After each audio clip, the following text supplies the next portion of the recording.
The siren wailed, a sharp cry slicing through the humid Georgia night, yanking Jamie's heart into his throat. He gripped the steering wheel of his rusted '98 Ford pickup, his knuckles whitening as the red and blue lights flashed in his rearview mirror. Not again, he thought, his mind racing to the last time he'd been pulled over. Small-town cops loved to hassle a guy like him, with his paint-splattered jeans and a rainbow sticker half hidden on his bumper. He eased onto the shoulder of Highway 17, the gravel crunching under his tires, and took a shaky breath. The air smelled of pine and gasoline, the kind of scent that clung to this stretch of nowhere between Savannah and Brunswick. Jamie glanced at the sketchbook on the passenger seat, its pages filled with dreams he'd never dared speak aloud. Not here, not in a town where different was a dirty word.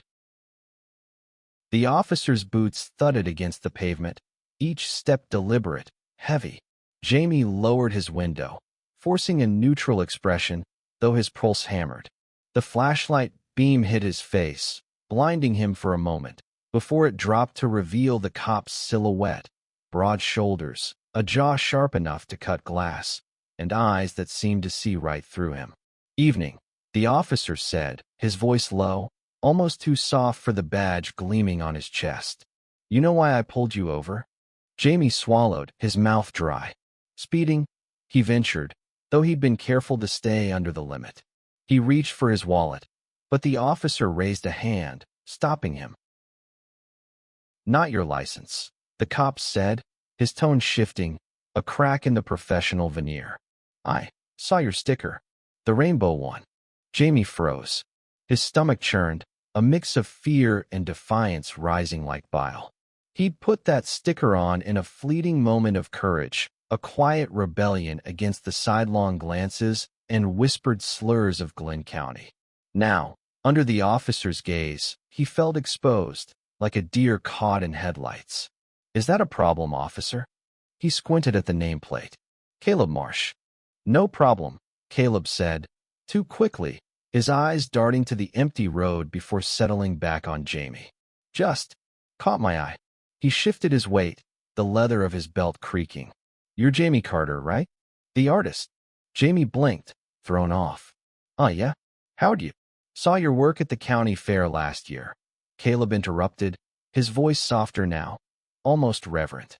"That mural of the marsh at sunrise. It was something else." The compliment landed like a stone in still water, rippling through Jamie's defenses. He wasn't used to praise, not from strangers, and definitely not from cops in pressed uniforms. "Thanks," he mumbled, unsure if this was a trap. In a town like this, kindness could be a prelude to cruelty. Caleb leaned closer, his flashlight now off, the only light coming from the cruiser's pulsing glow. "Look, I'm not here to hassle you. He hesitated, his breath hitching, like he was teetering on the edge of something dangerous. "I wanted to talk. Off the record." Jamie's heart thudded louder than the cicadas in the trees. "Talk about what?" he asked, his voice barely above a whisper. Caleb's eyes locked onto his, and for a moment, the world shrank to just the two of them. Jamie, the dreamer who painted his truths in secret, and Caleb, the cop whose steady facade hid a storm of his own. "About who we are," Caleb said, so quietly Jamie almost missed it, "and who we're afraid to be." The night felt heavier now, the air thick with possibility and peril. Jamie's mind raced. Was this a trick? A setup? He'd heard stories, cops luring people like him into confessions, only to ruin them. But Caleb's face, half lit by the cruiser's lights, held no malice. There was something raw there, something that mirrored the ache Jamie had carried since he was old enough to know he didn't fit in. "You don't know me," Jamie said, his voice sharper than he meant. "Why should I trust you?" Caleb's jaw tightened, but he didn't look away. "Because I know what it's like to hide," he said. "To wear a mask every damn day." He glanced at his badge, then back at Jamie, his expression torn. "This job, this town, it doesn't let you be real." Jamie's breath caught. He wanted to believe him, wanted to cling to the flicker of connection in Caleb's words, but fear kept him guarded. "So what do you want from me?" he asked, his tone cautious. Caleb ran a hand through his short-cropped hair, frustration etching his features. "I don't know," he admitted. "I saw your truck, saw that sticker, and I had to stop you. I had to know if you're as brave as that mural made me think you are." Brave. The word hit Jamie like a punch. He'd never felt brave. Not when he'd left the sticker on his truck, not when he'd painted that mural under the cover of night, not when he'd moved back to this town after art school to care for his sick mother. Brave was for people who didn't flinch at their own shadows. "I'm not brave," Jamie said, his voice cracking. "I'm just trying to survive." Caleb's eyes softened, and for a moment, he wasn't a cop, just a man, standing too close, saying too much.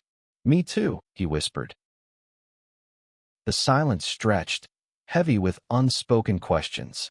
Jamie's mind spun with the risk of this moment, the danger of trusting a stranger, let alone a cop.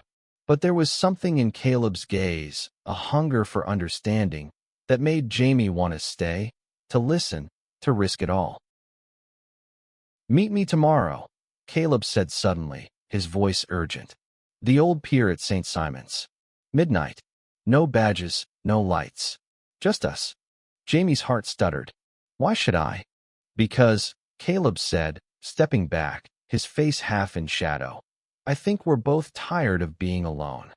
He turned and walked back to his cruiser, leaving Jamie staring at the empty road, his pulse racing with a mix of fear and something dangerously close to hope. The pier at St. Simon's was a skeleton of weathered wood, stretching into the black water like a hand reaching for something it could never grasp. Jamie stood at its edge, the salt air stinging his lungs, his sketchbook tucked under his arm like a shield. Midnight had come and gone, and doubt gnawed at him. Had Caleb played him? Was this a setup, a cruel joke to humiliate the artsy queer kid who dared to exist in Glenn County? He kicked a loose board, the thud echoing in the quiet. The ocean murmured secrets, and Jamie's mind churned with them. He hadn't slept after the traffic stop, replaying Caleb's words, his eyes, the way his voice had cracked when he'd said, "I know what it's like to hide." Jamie wanted to believe there was truth in that, but trust was a luxury he couldn't afford. Not here, where church signs preached love but congregations whispered hate. Footsteps crunched behind him. Jamie spun, his heart lurching as Caleb emerged from the shadows, no longer in his uniform, but in a plain gray hoodie and jeans. Without the badge, he looked younger, less like a symbol of authority and more like a man carrying a weight too heavy to name. "You came," Caleb said, his voice tinged with relief. He stopped a few feet away, hands shoved in his pockets, as if afraid to get too close. "Didn't think I would," Jamie admitted, his tone guarded. "Still not sure I should have." Caleb nodded, like he understood the wariness. "I get it. This place. It makes you question everything." He glanced at the ocean, then back at Jamie. "I almost didn't show up either." "So why did you?" Jamie asked, his voice sharper than he meant. Caleb hesitated, his eyes searching Jamie's face. "Because I've been running from myself my whole life," he said finally. "And last night, when I saw you, I didn't want to run anymore." The words hit Jamie like a wave, pulling him under. He wanted to push back, to demand proof that this wasn't a trap, but the rawness in Caleb's voice stopped him. There was no script here, no rehearsed lines, just a man laying himself bare under the stars. "Tell me something real," Jamie said, his voice softer now. "Something you've never told anyone." Caleb's breath hitched. He stepped closer, the space between them shrinking to a dangerous sliver. "When I was 16, he said, I kissed a boy at summer camp. Best moment of my life. Until his dad caught us. He called me a freak, said I'd burn for it. I've been proving him wrong ever since, proving I'm not. That." His voice broke, and he looked away, shame flickering across his face. Jamie's chest ached. He knew that shame, had felt it every time his father had called his art sissy stuff. Every time he'd hidden a sketch of a man he'd loved from afar. "You're not a freak," he said quietly. "Neither am I." Caleb's eyes snapped back to his, wide and searching. "You make it sound so simple." "It's not," Jamie said. "But it's true." They stood there, the tide pulling in and out, the world holding its breath. Jamie's fingers itched to draw this moment. The way Caleb's hoodie hung loose on his frame, the way his eyes held a storm of fear and hope. He opened his sketchbook instead, flipping to a blank page. "Sit," he said, nodding to the pier's edge. "Let me draw you." Caleb raised an eyebrow, a faint smile breaking through. "You serious?" "Dead serious," Jamie said, already sketching the outline of Caleb's jaw. "Hold still." For the next hour, they talked, haltingly at first, then with a rush of words neither could stop. Caleb spoke of his father, a retired sheriff who'd raised him on discipline and denial. Jamie shared stories of art school in Atlanta, where he'd tasted freedom but never felt safe enough to claim it. The sketch took shape under Jamie's pencil, capturing Caleb's guarded intensity, the way his hands clenched when he spoke of his fears. "You're good at this," Caleb said, peering at the drawing. "You see things most people miss." Jamie's cheeks warmed. "I see what's real," he said, "even when it's messy." Caleb's smile faded, replaced by something heavier. "What happens if this gets out? You and me here?" Jamie's pencil stilled. He'd asked himself the same question 100 times since last night. "People talk," he said. "They always do. But I'm done letting them decide who I am." Caleb leaned closer, his breath warm against Jamie's cheek. "I want to be that brave," he whispered. "Show me how." Before Jamie could answer, headlights swept across the pier. A truck roared past, slowing just enough for Jamie to catch a glimpse of a familiar face. Tommy Hargrove, a local mechanic with a reputation for stirring trouble. Jamie's stomach dropped. Tommy's eyes had lingered too long, his smirk too knowing. "We should go," Jamie said, snapping his sketchbook shut. Caleb nodded, his face tight with worry. "Tomorrow night?" he asked. "Same place." Jamie hesitated, the weight of Tommy's gaze still burning in his mind. But then he looked at Caleb, at the hope flickering in his eyes, and nodded. "Yeah, same place." As they parted ways, Jamie felt the night shift around him, like the tide pulling something new to shore. He didn't know if it was love or danger, or both, but for the first time in years, he felt alive. The next day dragged like a weight on Jamie's shoulders. He spent it at his mother's diner, wiping counters and dodging questions about the dark circles under his eyes. The town buzzed with its usual rhythm. Churchgoers gossiping over coffee, fishermen hauling their catch. But Jamie felt like he was underwater, every sound muffled by the memory of Caleb's voice, his confession, the sketch now hidden under his bed. By noon, the whispers started. Tommy Hargrove had been at the diner, nursing a Coke and smirking at Jamie from across the room. "Saw you out by the pier last night," Tommy said, loud enough for the other patrons to turn. "You and that cop. Looked cozy." Jamie's blood ran cold. He forced a laugh, muttering something about car trouble, but the room felt smaller, the eyes sharper. His mother, wiping her hands on her apron, shot him a look, part worry, part warning. "Don't give him something to talk about, Jamie," she said later, her voice low. "You know how this town is." He did. He'd known since he was 12, when he'd been caught drawing a boy from school and endured months of taunts. But knowing didn't make it easier to breathe, not when Tommy's words spread like wildfire. By evening, Jamie's phone buzzed with texts from old classmates, some curious, some cruel. "You and Marsh, huh? Careful, kid." He almost didn't go to the pier. Fear clawed at him, whispering that Caleb wasn't worth the risk, that this town would chew them both up and spit them out.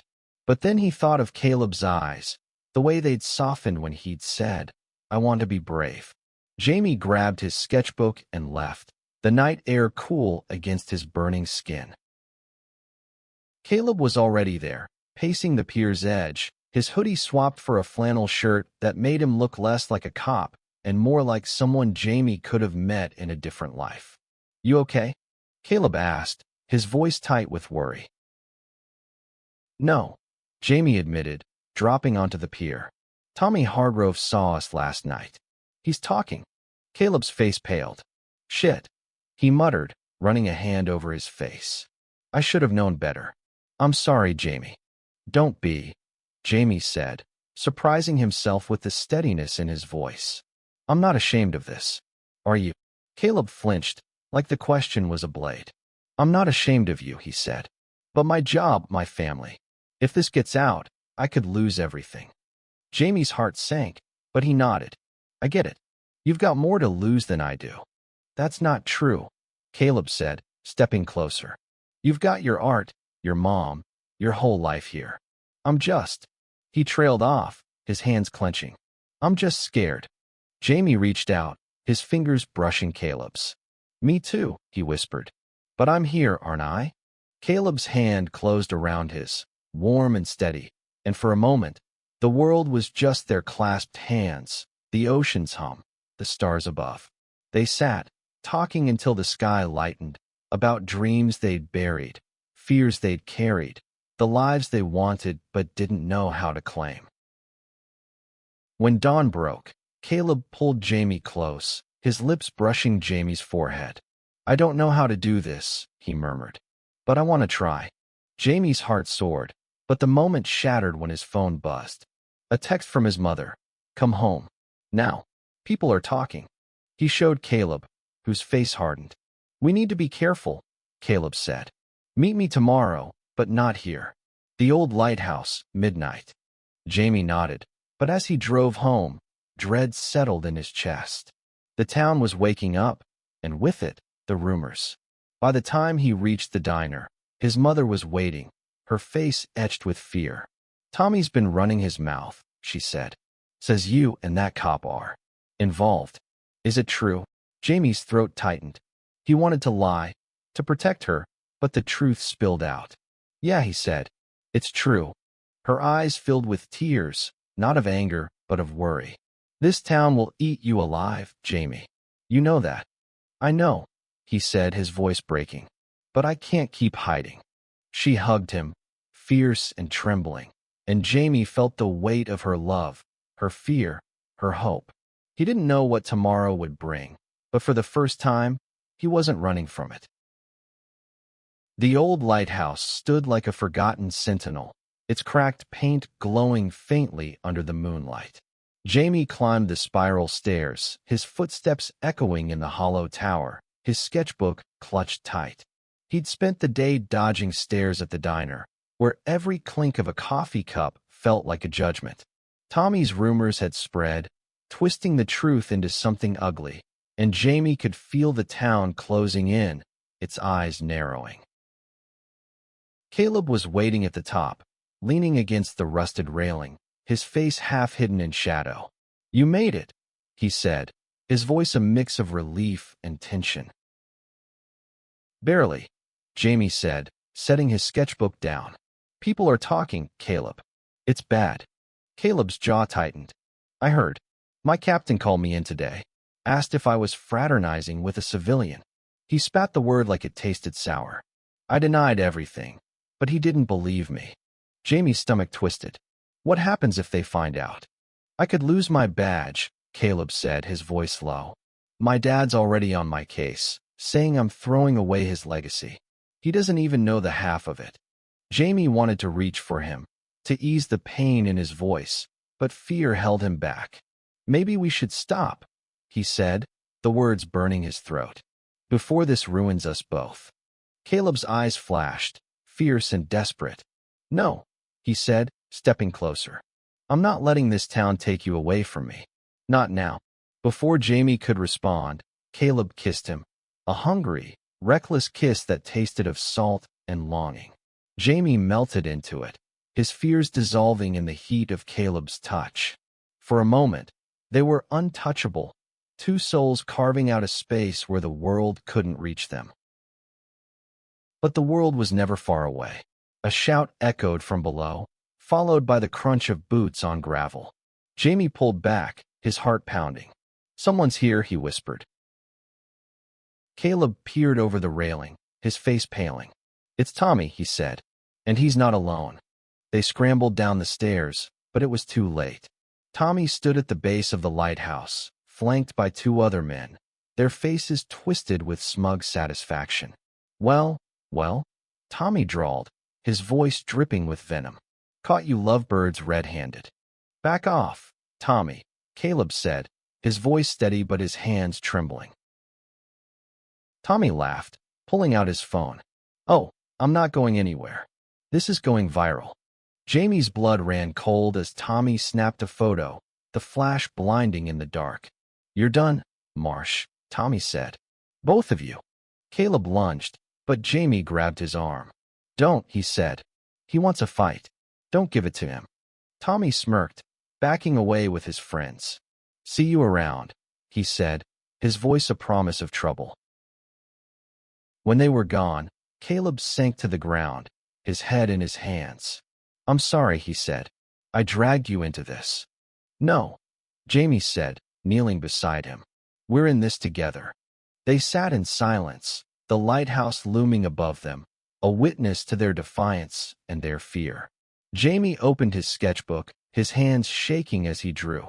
Caleb's face, etched with pain and resolve, the lighthouse standing tall against the storm. We can't keep hiding, Jamie said finally. Not if we want to be free. Caleb looked at him, his eyes wet with unshed tears. What are you saying? I'm saying we fight, Jamie said, his voice steady now.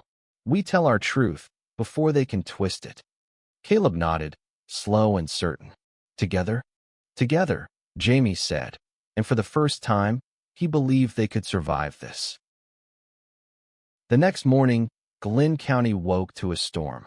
Tommy's photo had hit social media, a blurry shot of Jamie and Caleb at the lighthouse, captioned with slurs and accusations.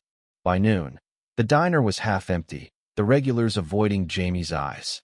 His mother worked in silence, her hands trembling as she poured coffee, but she never once looked away from him. Caleb faced his own reckoning.